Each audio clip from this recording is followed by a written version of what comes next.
6 seconds left. LeBron's got it. Tillman on him. Lakers down 2. James off the window. In goes! Maxey driving through the lane. Got fouled and put it in. This guy can't miss right now. Fox walks into the 3. There's your answer. 46 points for Jimmy Butler. Sets up on 3. Good! Why not? Don't call it a comeback.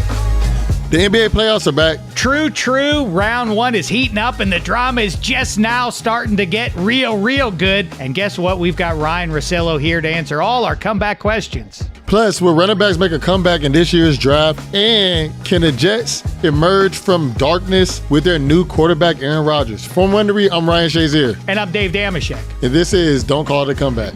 Don't call it a comeback. I've been waiting on this moment my whole life. Can't call it a comeback. Everybody to your feet, make arenas rise. Yeah, I'm saying from the left to right, we get it on tonight. We do it all, but we don't back down. Just give me one shot, one chance, I'ma take it. Fixing up the game, but these records I keep on breaking.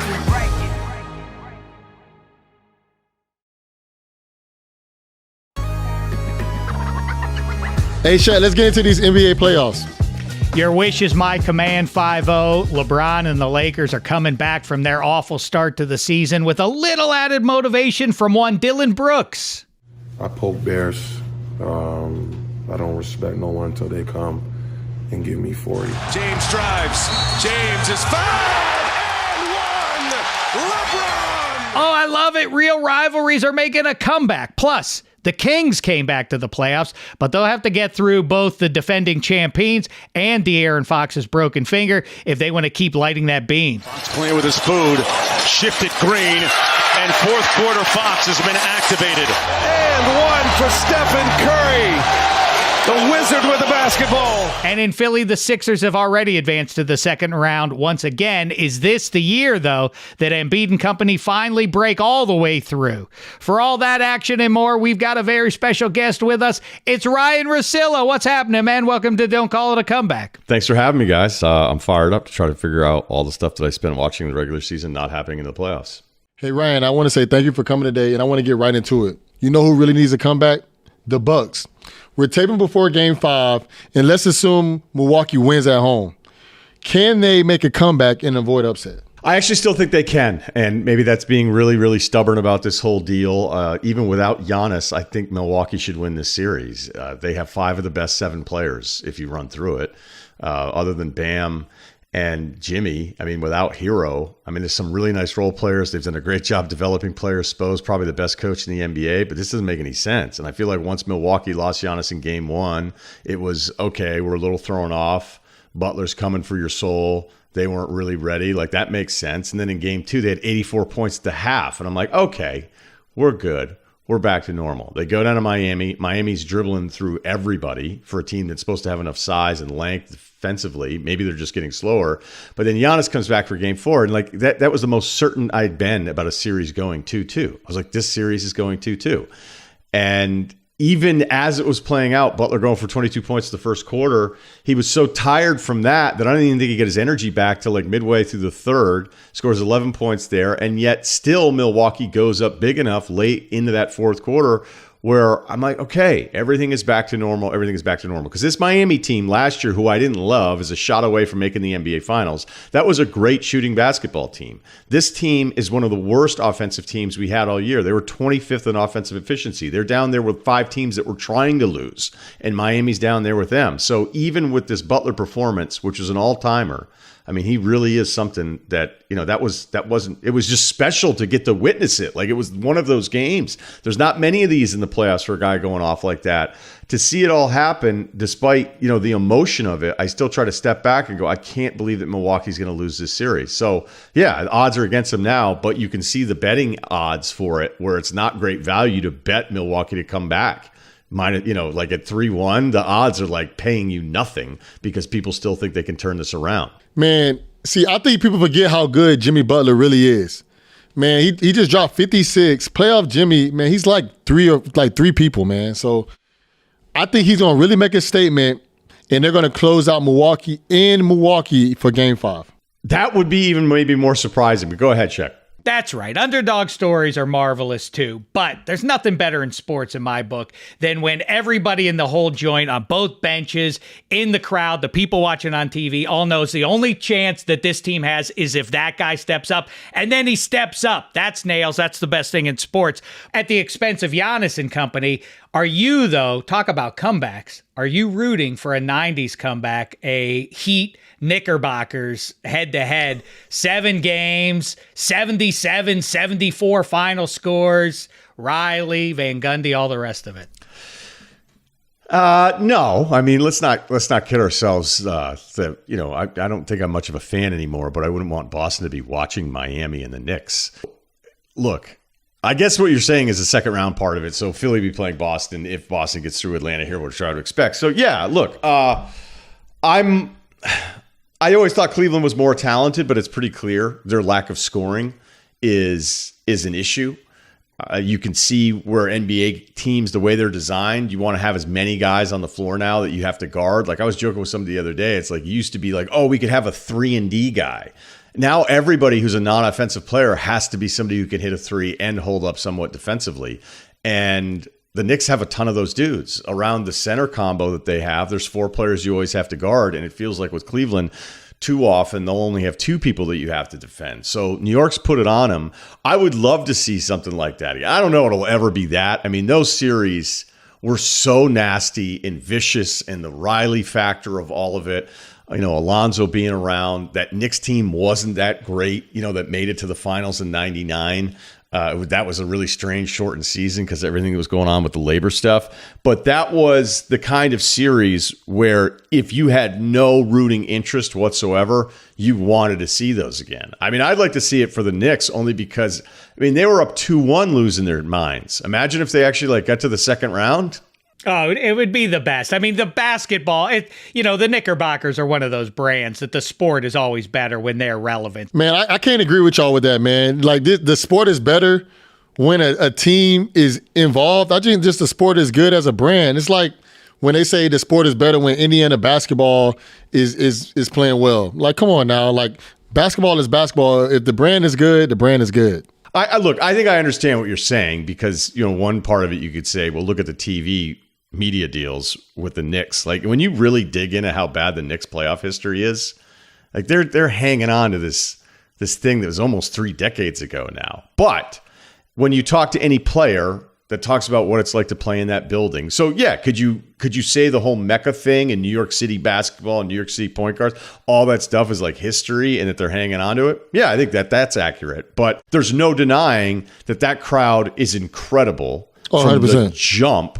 And there's every single player feels different. There's just something about that building where the best players are like, hey, I want to show off there. And it's a lot more fun to watch it this time of the year as opposed to February. When Jason Tatum is the best player and he wants to go off there, we're going to see a shellacking by the Boston Celtics. So I just can't see them. I can't see the Heat versus the Knicks, but that's why we watch sports, for crazy things to happen. So Ryan, like we have to definitely talk about the Lakers really fast. They started off the season 2-10, and their analytics department said they have a 0.3% chance of making the playoffs. After remaking their roster, King James, is he good enough to take this team to the finals?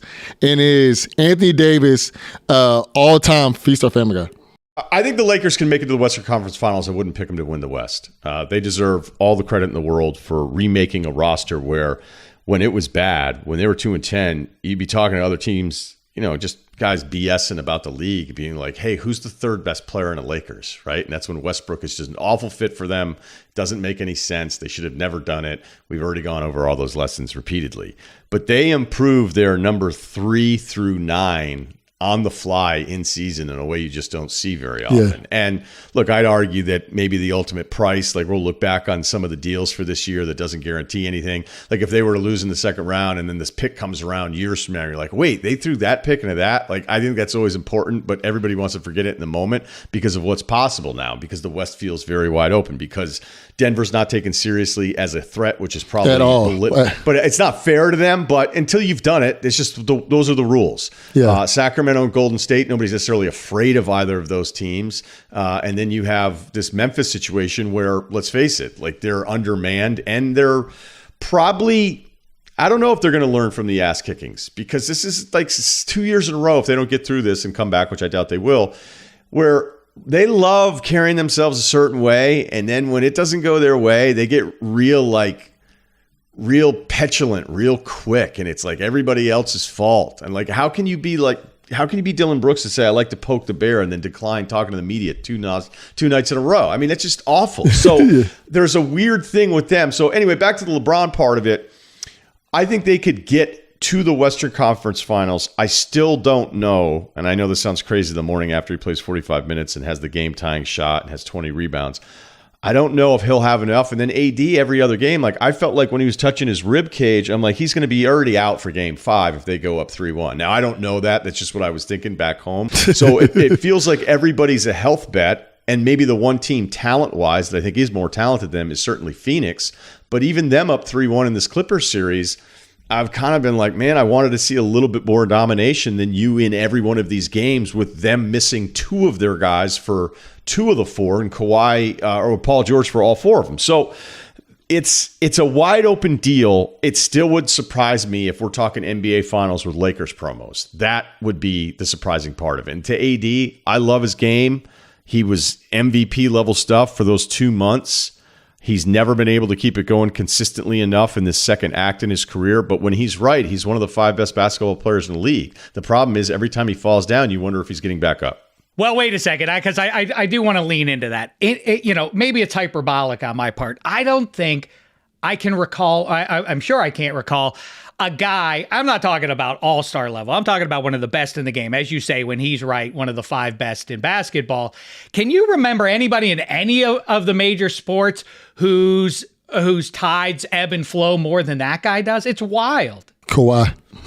No, not Kawhi. There's nobody like Brett Favre or a gunslinging quarterback from the 90s, Elway, who could have stinkers and then carry a team one game and the next week, be the reason your team lost. Russillo, how say you? Kawhi, though, when he plays, he's unbelievable. Oh, you talking about also plays bad, too. I'm talking about goes for 30 one night and then the next game out goes for single digits. Oh, yeah, no, Kawhi's not doing that. Kawhi's not doing that. I don't know. We talking some primetime Kirk Cousins here. It's amazing because I tried to put together and it ended up being a short list and Kirk Cousins was on it, but also he's not in the MVP discussion. But I take your point. Yes, you're picking up what I'm laying down. And to be fair to Kirk Cousins, which you don't hear me say a lot, Andy Dalton, like that was the trademark, was primetime Andy Dalton, because that was one of the craziest things I've ever seen. I remember when he was playing. I mean, look, we're talking to 2 Steelers guys here. There was a throw Andy Dalton had at the very beginning of like a Monday Night Football game where I think it went 50 feet over the guy's head just because he was so amped up about it. And I was like watching TV going, whoa, somebody's excited to be out here. And then somehow Cousins kind of, I don't know, I feel like that really belonged to Andy and it should have been Cousins, the whole thing. I still think Anthony Davis is better than both guys if you want to kind of land on that note. Because Davis, for all the faults and him being a bad bet moving forward, he was so good at the end with New Orleans, that playoff series against Portland. I'll never forget that series, going like, okay, he is going to be this franchise defining player, franchise changing player. And in a weird way, he actually has already done that. Depending on how you feel about the Lakers championship, to me, they won a title. Like all the teams are competing and they won. So that's a real ring. But you wanted this second act of it to be where he was going to hold up more. So really, whenever I'm looking at the West, and hell, maybe throw the East in it now, every year in the playoffs, we have 1 to 2 major injuries that completely alter the stuff. And some years we feel like we still got the right team. And if you hate that team, then you can sit there and pretend they were the wrong team and they just got really like the lucky. Warriors every year. Yeah, but that's bullshit too. I don't know if we can swear on this. But, if you're a LeBron stan, you're going to conveniently forget that Derrick Rose blew out his knee, that Garnett wasn't with the Celtics in 2009. Like, I can do this all day, man. Yeah. I can do this all day. I'm not saying it because I'm saying a lot of people say the Warriors. Every time they won a championship, there has been a major injury in every single round. So it just, you know who says that? Really insecure LeBron propaganda people. Okay, I do like LeBron, but that's not why. Hey, look, you can love LeBron and not try to why are you scared of Steph? Like, what are you scared of? Like, nobody has, it's not MJ, Steph, and then LeBron third, okay? So the LeBron arguments aren't about Steph. Now, I would argue Steph is the greatest teammate of his generation. I don't think there's any debate whatsoever. I've never once gone, hey, you know what? Maybe Steph is catching LeBron because I'm just going to count from 1 to 4, and now they're tied like an idiot. I wouldn't do that. But I see some of this stuff floating out there, and it's like, man, you can get real convenient with packaging this stuff a certain way. Every championship... Okay, you want to say 99% of them just to give me a little out here? You go through them all, you'll find an injury that you go, okay, that ended up being an easier path for him. LeBron has had him just like Steph has. And if you're including the De'Aaron Fox broken finger before we even know what it means, like, you know, some of these guys that do this for a living, it's like, hey, I have a good point. Let me make 1 or 2. And it's like, now let me make terrible picks. Point number 7, 8, 9, 10, 11 are terrible, but 11 is more than 3. So I got to tell you, I'm just not down with a lot of that stuff. Picking up on that, you know, you talk about the unpredictability of these playoffs, which is anomalous in the NBA because as opposed to most postseasons, the NBA tends to be chalky and it tends to be incremental. A team doesn't generally come out of nowhere like the Sacramento Kings, make the playoffs, and then wind up in the finals that same year. It's usually a slower build in all of that.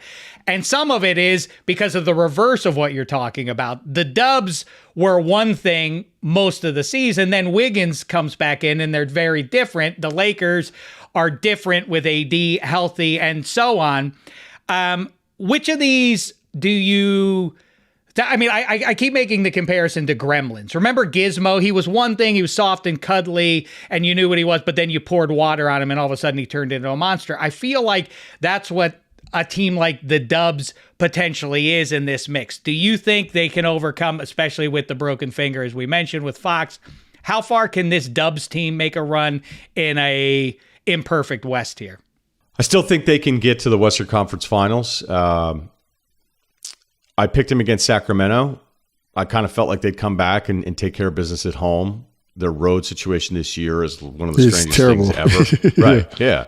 But, you know, the Warriors, Phoenix, you could argue the Lakers, definitely the Clippers. These teams are trying to figure out the rotation as the playoffs started. You know, it wasn't just like one team. It's multiple teams here. So every West team you could prop up, I could tear down as well. Denver's the best continuity bet with Sacramento. From a health standpoint, prior to Fox, Sacramento was the best health bet, and then followed probably by Denver because you trust that Murray is through his stuff, and he's been great. He's already gotten through his injury, and really their only guy that's always wondered if he's going to stay healthy is Michael Porter Jr., and he's, you know, their third best guy. So from a talent standpoint, like I picked Phoenix. I think Phoenix should figure this out. But even they completely changed what they were doing with some of the rotational stuff from game 1 to game 2 because Monty Williams, like, I'm not a huge the coaches screw up guy. I don't like that. I know there's plenty of stuff I don't know that's going on in the course of a game. But when it's so egregious that a coach does one thing in game 1 that he'll never do again the rest of the series, you're like, he may have screwed up there because he's not doing that thing again. So it comes down to the health bet. It comes down to all those different things. But Golden State plugging Wiggins in, I mean, hell, they closed game 1 differently than they've closed the other games because first they went with Gary Payton. They wanted Wiggins out there, and then they stayed with Draymond. They stayed big with Looney and Curry. And then Clay's obviously part of the closing group. He'll always be part of the closing group. But there was different things that they were doing, trying to figure out if they wanted to close with defense, and then they tried to close with offense. And I always look at like those last 5 minutes, the closing 5, because that's kind of tells me who you are, what you think you're good at.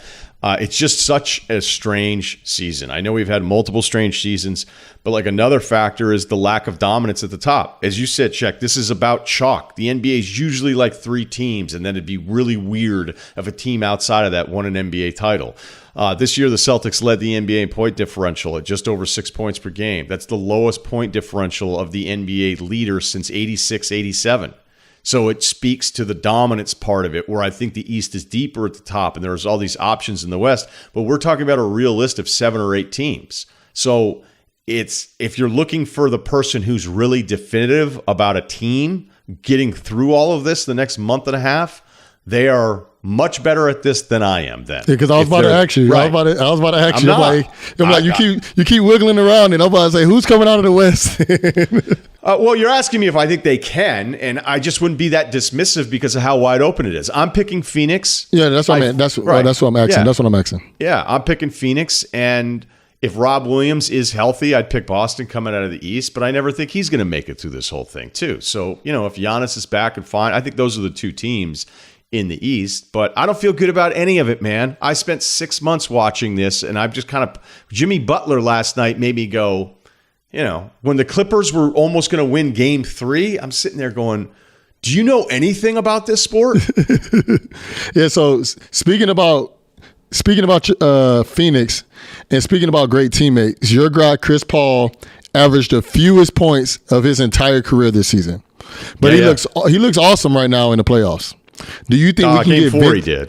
Do you think we can get vintage CP3 can make a comeback? No, I don't think he's ever coming back. I mean, look, we're not that far removed from him going 14 for 14 and closing out the Pelicans last year in a game. All right? I mean, that was only a year ago, and he was incredible. And then the Dallas thing happened, and I was so depressed on that Sunday pod, I didn't even really know what to do. Like, everybody tuned in wondering how I was going to sound like, and I was like, hey, I'm bummed out. I don't know what to tell you, because they couldn't beat the Dallas Mavericks with this team, because Phoenix was awesome in the regular season last year, okay? The story for Chris Paul this year is, if you've watched it all year, there's a couple stretches where I started feeling good about it again, but it's just not there. It's just not there. He's turning 38 here pretty soon. I think he is capable of doing what he did in Game 4, where he took over, hit some shots, was really aggressive. But physically, there are moments where he'll have multiple moments a game where I'm like, that doesn't look great, whether it's getting a shot blocked or whatever. I think the scariest thing about Game 3 is he had open looks. He's going to have all sorts of open looks because Booker's incredible. Durant's out there. I'm not in love with Ayton, but he's still somebody you have to guard. Torrey Craig was going off. There were open shots for Chris Paul at the end of Game 3, and he was turning those down, driving and looking to pass. And I'm like, uh-oh. Because once I see that means there's stuff going on inside the player's head where that confidence is just below where it needs to be. So I would, I'm going to tell you, I loved what I saw from Game 4, but if you're asking me for vintage, I'm not sure that exists anymore. And I think a lot like some of the other players you're talking about, the variance of the lows and the highs is going to be wider with him as we keep going through this, if they survive. Don't call it a comeback.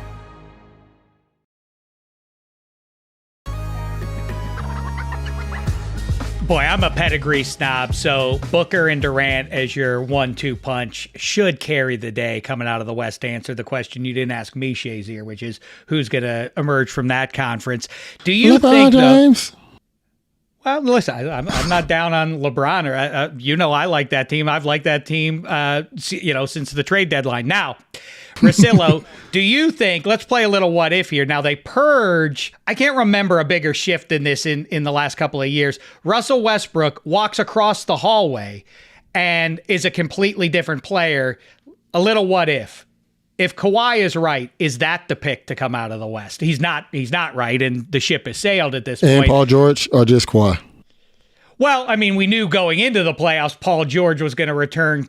This may be the most, what I'm getting at, this may be the most vexing postseason in Clippers history, and that's saying something of what might have been. Kawhi was so good the last couple months, and I thought he slowly got him back. Well, I wouldn't say back defensively to where he used to be, because I feel like he was crazy. He was incredible. But what he was doing in the beginning of this series, I'm like, are you kidding me? And he's making every shot, 50% from three. And it's funny too, because he'll get into traffic, and it just feels like he's about to lose the ball at some point, and he just never loses it, man. He's never losing the basketball. Like, you'll like this, Shazier, because I like DeAndre Hopkins. There's no 50-50 ball with DeAndre Hopkins. It's just his. Like, and with Kawhi, there's no loose ball around Kawhi Leonard. That's his basketball, and it can be slow. It can look a little shaky for a second, and it doesn't matter. He's just gonna score all the time. So looking at Phoenix still trying to figure themselves out a little bit. Maybe the people they beat when they had Durant, when they went 8-0, it's not exactly the toughest group of teams. They played Denver twice. Jokic sat out both of those games. Maybe I was buying into it a little bit because the Clippers have so much talent. They really do. The double-headed monster now at center gives them some options. Norman Powell's an awesome player. So if you go, hey, Kawhi's back in this, that's fine. But what you can't do is give me the version of Kawhi, and then you get to also take Russell Westbrook and plug him in for 30. Because you just said something that I disagree with. Russell Westbrook walks across the hallway and becomes a completely different player. He's still the same player. He's just now allowed to be him again. That's it. That's all it is, right? Like, I'm not shocked. I'm shocked he made all the outside shots that he made, but I'm not shocked that it's the number one option because they are desperate. They need him to be the number one option. I'm not surprised to see him put up numbers. I mean, that's what he's done his whole career. The problem is when you take him away from the ball, then it's pointless. Yeah. And the other problem is that when he has the ball every single time, as great as it was in game 4, and we've seen some big plays and some big numbers throughout the series, history tells us that him having the ball at like a 40% usage rate in a playoff turnovers. Game, okay, cool, tons of points. I mean, I hope you get a few assists if you have the ball that much, and he's put up big assist numbers, but it hasn't really led to winning basketball. So it's kind of cool that it's redemptive, but I don't know that it means everybody was wrong or that he figured all these things out. I just think they need somebody to have the basketball because he's the only one left other than Powell. This is a comeback show, and I'll be remiss if I don't talk about the team that is truly having a comeback story in this playoffs. And we're talking about the Kings. 16-year drought. And, now they're going against the almighty Warriors. Do you think there's any type of possibility that they can make something happen further along in this series? I wouldn't write them off. I'm not picking them, right? I'm not picking them to win 2 of the next 3 because I just trust in Golden State that much. Okay, that's how enamored I am with Steph and the whole group and them, figuring out their pieces, the way they're able to crank up the defense that didn't really match. But Sacramento was a bad defensive team, so I was like, I don't really. But they've been better. They've been better than I thought that they would be. And there's definitely a chance with 2 of those at home with that crowd. That's awesome. That's not really going to fluster Golden State, but they start putting together some shots. If Fox is good enough to go, some guys can play with a broken finger. Some guys can just tape it to the next one. Other guys, it totally throws them off. I don't know what's going to happen here. But I'm really impressed with them answering kind of those emotional blows that Golden State knocks everybody else out with. All these years of this Golden State team winning playoff games, there just came this moment where you're like, hey, we're in it. We're down 3. We're down 4. And next thing you know, you look up, you're down 15. The place is going wild. Clay's high-fiving everybody, and you're like, how did that happen? It's very Kansas City Chiefs-ish where you just go, oh. Very Kansas City Chiefs. What? Like, I thought we were winning. We're not? Like, how did that? Sacramento, every one of those times, I think it's going to happen. Now, granted, they got stomped in game 3, but there have been other, like, big punches thrown at them in the other games, and I think it's really impressive that a team that hasn't been together before, like this group, they play like they've been together for years. They've battled with Golden State like they've had some playoff scars, and they have none. So I know it's going to be super disappointing to break the drought, be a 3 seed. You get Golden State if they were to lose and be bounced in the first round. But I really feel like this is kind of phase 1 of this group, especially with them being young and kind of learning about themselves, which is not what a Kings fan wants to hear, but, No, you are exactly right, and that's what I've been preaching to Sacramento basketball fans. This season is officially a success. Game 1 was a success for specifically what you're getting at. Steph and Clay, twin assassins, drilling shots and those floaters in the lane from Steph, and De'Aaron Fox, when everything seemed to be going against them, drilling those threes in critical spots. Just in game 1, that's a success, and it's something to build on for next year, no matter what happens going forward. What do you think click for the Kings this season for them to just have a whole culture shock and become the 3rd seed in the West? Like they literally changed everything. Like, what do you think helped them become the team that they are now? I know everybody talks about positionless basketball, which is cool. But there's something about everybody kind of playing in their area of the floor that I really like. It was funny when the Celtics put together that group with Garnett, Ray Allen, and Pierce, you thought, okay, maybe it'll take them a little while. And it didn't. They won a title in their first year. But you could see immediately, like, everybody complimented each other based on kind of where they played on the floor. And even Ray Allen, who you have this amazing shooter, he sacrificed the most because, he still was somebody who wanted to put it on the floor a little bit more. And it was like, no, you're not going to handle the basketball as much. But he still shot it so well that he could play off of Pierce, who could kind of move around, and Garnett, who still was always kind of a reluctant offensive player, as great as he was. He should have shot the basketball more. So the reason I say that is that you have Fox, who's your clear alpha 1 who can break down anybody off the dribble. You play him with Herter, who can do way more than just spot up shoot. Like, he can dribble to a point where he can make a little bit of a play off it, but he doesn't need the basketball to sit there and dribble while Fox would be watching him. Like, Herter's going to go quick. He's going to make good decisions. Barnes, despite being really talented, right? We know his resume coming out of high school, lottery pick and all that kind of stuff, putting up some numbers. He's not going to shut down when he doesn't get the ball, because he came up through the NBA knowing he was never going to be the first or second option with the Warriors. So he's already accepting of that, and he's been around for a decade. Then you go Keegan, who's a rookie who disappeared in this series up until game 4, and he starts hitting incredible shots. He makes threes. So now your fifth option offensively is somebody who you know still has to be guarded. And then Sabonis, who I know he's got some issues here, the way he's being defended, and he's not really doing much. But he rebounds the hell out of the ball. He's a great passer. He's a competitor. He's a fighter. He's a lot of that stuff you want. So, yeah, you could say they're kind of undersized. But as you map out those 5 with Monk coming off the bench, your defensive just pit bull and Davion Mitchell, Lyle's the back. I'm just going to go down 15 guys on the roster here. But you could see, like, a lot of this is very complimentary. Mike Brown, who I don't know if he was a good coach or not, because he had LeBron and he had Kobe, right? He comes in here. They play. It's funny because he's a defensive guy, and they sucked on defense all year. I can't excuse that. And that's why I was always kind of like, I don't know, man. Great story. Are you going to defend anybody? So far, it's gone better than I thought. Brian Billick is an offensive wizard. He won the Super Bowl with the Baltimore Ravens. What a great coaching job. They didn't score a touchdown for 5 weeks. I know. He's sitting there going, can we lose, please? I'm not even enjoying this. And I think there's an appreciation for that city, for their team, in a way that's unlike anywhere else, because they almost lost him. All right? They were gone. They were packed up. They were supposed to leave. So I do think it's a combination of a lot of things where the basketball part of it, from the jump at the beginning of the year, I was like, man, I know they had kind of like a quick bad start, but they play together. They play together in a way that it looks like guys that have been doing it for multiple seasons. And so back to, kind of the initial thing where I felt a little dismissive is I was already penciling in the Warriors. Ryan, there's just a lot that made sense in roster building that usually doesn't happen in that short amount of time. So they, look, I can't tell you how impressed I am with them turning it around like this. On the other side of things, the Sixers are ripe now. They're not on the build. They need, the process is in year 47, I believe, at this point. And it seems to me that what I like about the Sixers is that the plague of sameness is all over the NBA. It's, perimeter shooting everywhere.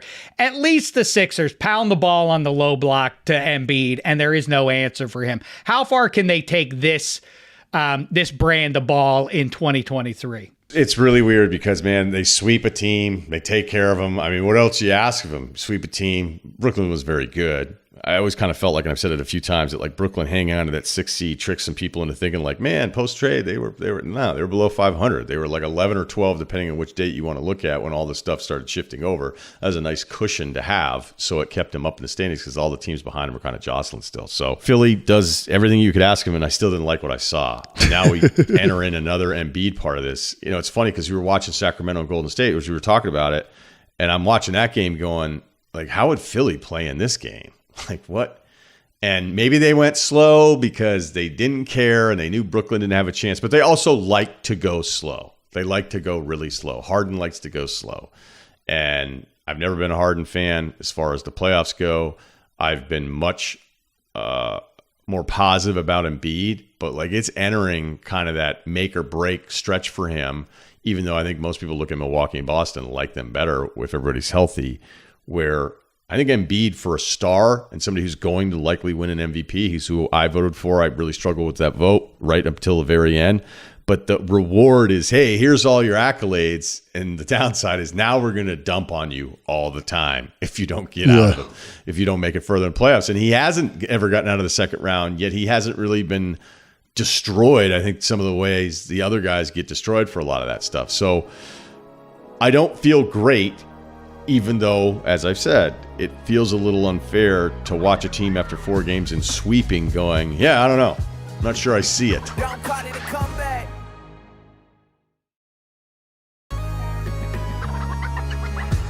All right, everybody talks about, oh, Shaq this, Shaq that, Shaq in this league. All right, so I'm going to ask you, if Shaq played today, would it go back to post-first play style, will small ball die, or will Shaq have to conform a little bit to today's time? I know the easy thing to do would be like, well, how would anyone defend him? Well, they would do stuff that they do. He wouldn't face up the way Embiid does, because Embiid catches it against the double that way because they don't want to put him on the block and have less space, and it's easier to double team him. So they let him kind of work from the top and look for things, even though I don't always love that.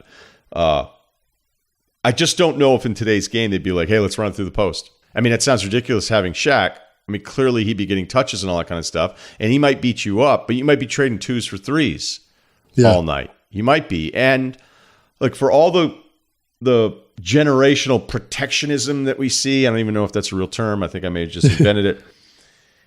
You better trademark it. I laugh so hard every time I watch an old game and how bad the defense actually is. This thing is like the most overrated, misunderstood. It's like so inaccurate. Guys would be like, oh, back then, you throw on a playoff game. The help is late. They don't even have some of the concepts that they have now. Just because there's a couple videos of the Detroit Pistons killing a guy at the rim. It didn't happen every possession, kids. It didn't happen every position. They would have run out of players. So as great as Shaq is, he'd find a way, he'd get his points, all right? But he also may kill every one of his guards for taking contested threes when he was down there sealing some guy that was going to be smaller than him every time. You know, this stuff isn't going away. This team's going to be taking more and more threes. And if you were asking him to chase around a five-man that's setting up from the three-point line, like Shaq wasn't super interested in showing on screens that were at the free throw line. He's going to be like, we dumped on Rudy Gobert in that Clippers series, which is fine, by the way. I'm okay with it. But that poor guy was having to rim protect and then get to the weak side corner and contest threes. Like, and Gobert couldn't do it. Imagine Shaq chasing guys. I think it would be awesome to do it, because it would be the ultimate. It was like when Stanford was still running the power I not that long ago, right? And you're like, yeah, I kind of respect that they were doing this, or the Bielema stuff with Wisconsin, where it was like, no, we're actually going to keep playing this way. The thing that sucks is your boosters get mad because they'd rather you lose 40-38 than 15-12, and then the recruits don't want to come there. So yeah, you know. But that's some of the most compelling stuff in sports, though. I love that. We're lacking that in the NBA. It sort of makes me think of mid-'80s college football when you had Wishbone, Jamel Holloway, Oklahoma playing the U, throwing the ball all over the place. Stylistic differences. It's kind of like Parcells and the Giants playing Joe Montana and the Niners at the height of their powers. I think if you put Shaq, you mentioned what would Embiid and the Sixers do if they had to play Sac or Golden State. How would that look? It's hard to imagine the more defensive, the slower team keeping up, but it has a way of working itself out. I think Shaq would dominate to the point that you would have to modify your approach to defeat him. No? To me, I feel like if Shaq was going against the Warriors. I'm not saying Shaq and Kobe, but just Shaq. If you just throw him on the team right now, he's going against the Warriors. Obviously, Looney can't guard him. Draymond can't guard him. But at the end of the day, you have to worry about who's guarding Steph. Like you have to worry about who's guarding all these other people on the perimeter, because, like you said, you're going to be trading 2s for 3s. So Shaq can get 50, but if we score enough points over here, I think we still get the dub. So, Ryan, I just want to say thank you so much for joining us, man. This was a great conversation. Yeah, I mean, for the record, Shaq would get all of his buckets and he would get 100%. All of his boards. But if you look at the way offenses play now, it's hard for a lot of centers in a playoff game. Like, you'll see teams just go small because, they're trying to react to all the movement that's going around there. So, I just want to make sure that was clear, because the last thing I need is a breakout video from you guys saying I didn't think Shaq could play in today's game. What, this Russillo's lost his mind? All right, listen, dynamite stuff, man, as ever. We really appreciate the time. Enjoy the rest of these completely unpredictable playoffs. Yeah, that is it. That is the best summary so far moving forward. Thanks, guys. Oh, man, good stuff from Russillo. Thanks so much for joining us today. If you want to hear more of him, of course, make sure you check out his podcast, the Ryen Russillo Podcast, on The Ringer. And next up here, your guy CJ Stroud is falling down draft boards. Can he make a comeback, Shazier? Don't call it a comeback.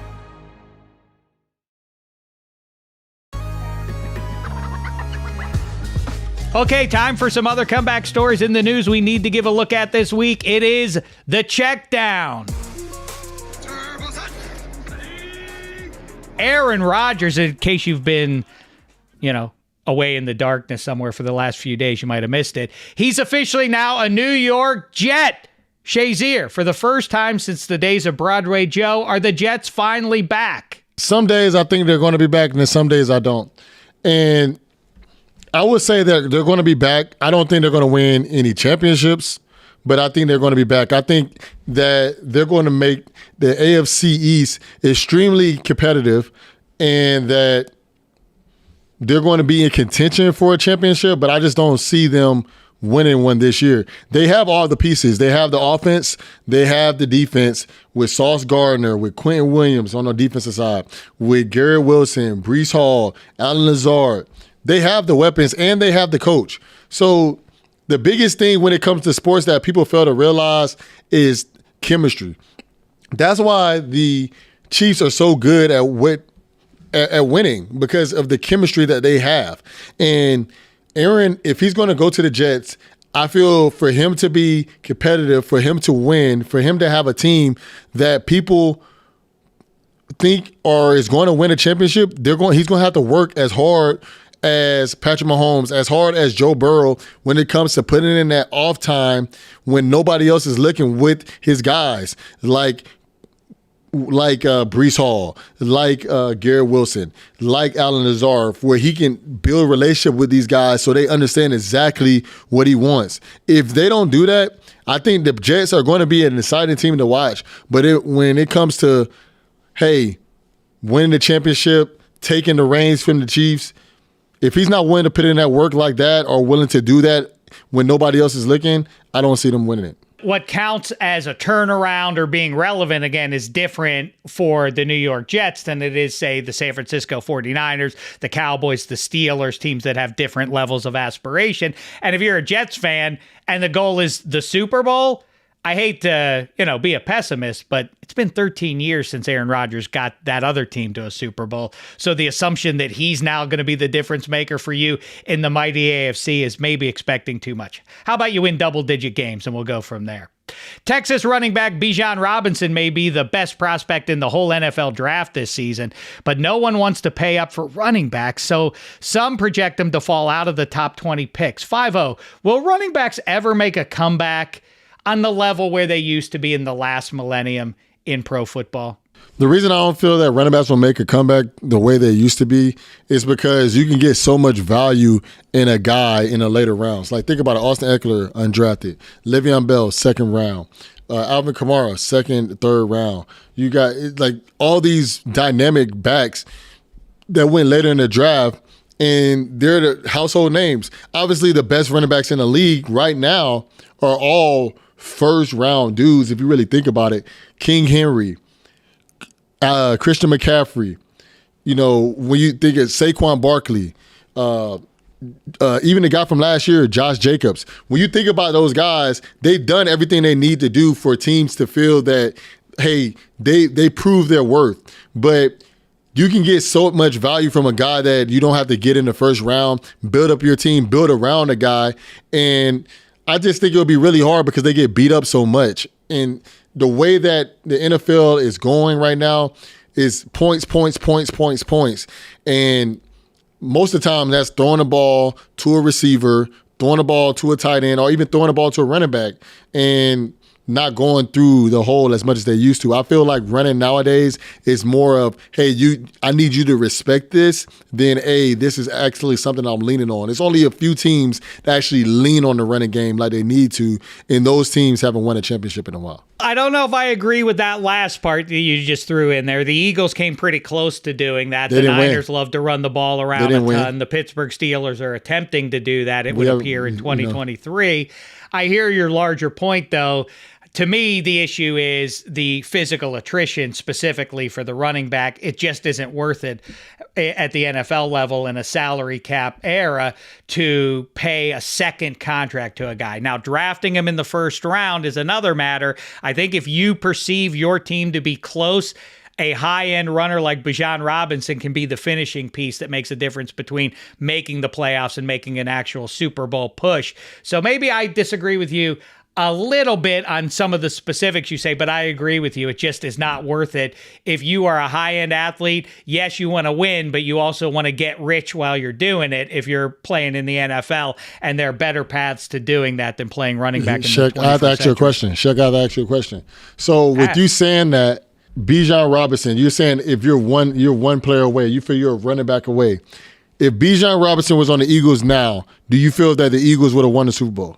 I think that the James Bradbury PI or hold one way or the other, I think the critical moment of that game, the inflection point where it all changed, was Jalen Hurts' fumble. So it's hard for me to fully absorb the question. I love the what if nature of it. But yeah, I think if you consider yourself real close, and there are some teams out there like the Buffalo Bills come to mind, maybe even the Philadelphia Eagles at 10 from where they sit right now in advance of the draft. Yeah, I think that guy could push you across the finish line and get you into the Super Bowl, or maybe hoist into the Lombardi if your roster is close. The mistake is if you're a bottom feeder team and you're several players away, then do not be burning a first round draft pick on a high end running back because you're too far away for it to be worth it.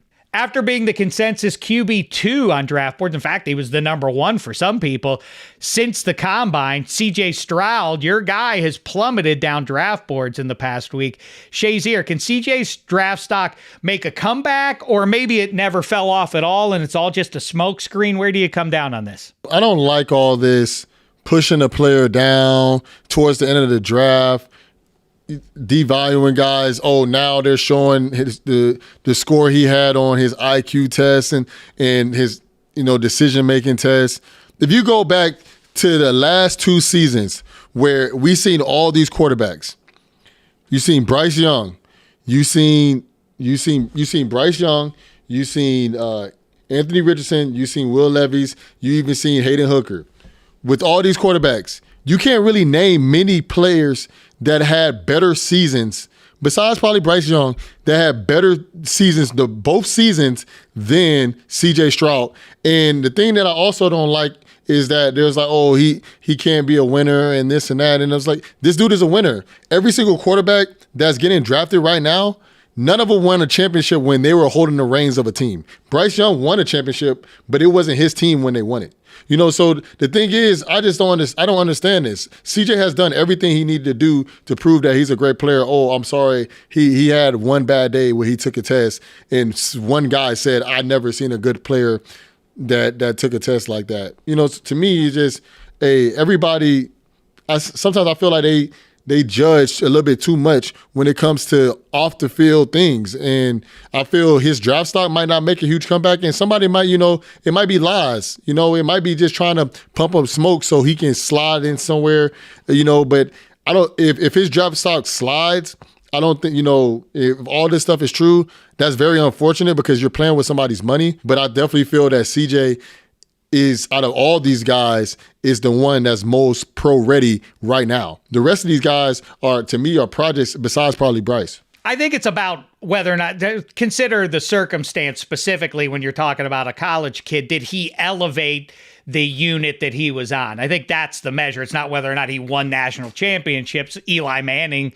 didn't win anything at Ole Miss. He just elevated the program. And so same is true for Patrick Mahomes. We could tick through a bunch of examples on that. I'm with you. I think it does matter the ability to assess the quick trigger decision making that some of these tests are not at this point IQ tests so much as they are on the field. How quickly do you process? But ultimately, I think we park our cars in the same garage, which is to say, watch the game tape. Nothing else matters nearly as much as the evidence that we all have in front of us, which is them playing college football. Make your evaluation based on that. And I suspect at the end of the day that that's just how every GM in pro football is ultimately making their decision, and everything else falls by the wayside when it comes down to it. Like, I've been listening to Robert Griffin. He said it earlier on I think it was on Get Up Football. He said with C.J. Stroud on third down, which is the most important down, he's only given up 7 sacks in 2 years, and he's throwing at like a 75 or 70% completion rate. that's decision making at its most high if you really think about it. So it was just like, now you're gonna go, oh, this guy had a better test. But if you look at his stats and when you compare completion rates and all those stats, it doesn't even compare to, or the film doesn't even compare to CJ. So obviously I'm a little bit biased. But to me, I just don't like. But even if this was Bryce Young, I don't like how people tear people down at the draft. You know, especially a few days before the draft. You know, so I'm not a fan of that at all. I hear you. Spoiler alert. 4 quarterbacks are going to go in the top 10. That's what happens almost every year. Last year was the anomaly when only Kenny Pickett went in the first round. Hey, Guardians of the Galaxy is making a comeback with the 3rd movie in the series coming out this month. Shazier, if you were casting me in a Marvel movie, which superhero do you suppose I would play? Casting you in a Marvel movie? Yeah, that's right. So if you were somebody in a Marvel movie, I will probably cast you as like Hawkeye. Wait, what in hell? I don't like that. That hurts my feelings. I see. That's not even passive aggressive. That's just aggressive. You made me the worst of all the superheroes. How is he the worst? I didn't know that he was the worst, or else I wouldn't have said. You know exactly what you're doing, Five-O. How is he the worst? He's a bum who shoots arrows. What do I care? I want a power, man. At least get me in the Iron Man suit, and I'll show you what I can do. So who would I be? Who would I be? If you're Hawkeye, who am I? I'll try to be nice. Here's what I'm going to say. Because you are mild-mannered, you're a lovely fellow, but on the gridiron, you were nasty. You took no prisoners. That's the Hulk. You could flip a switch and turn green, except you turn black and gold. But you get my point. I'm cool with the Hulk. I prefer it would be somebody else, but I'm cool with the Hulk. Could I be Spider-Man? No. Spider-Man's in high school, you know, and Thor's the oldest, so you could be Thor. That's it for this episode of Don't Call the Comeback. Hey, if you want to make sure to follow, rate, and review the show wherever you're listening, and check us out on YouTube on the Wondery channel. To make sure you hit the subscribe button so you don't miss an episode. See you all next week. Where's my bow and arrow? I got a target. Don't call it a comeback.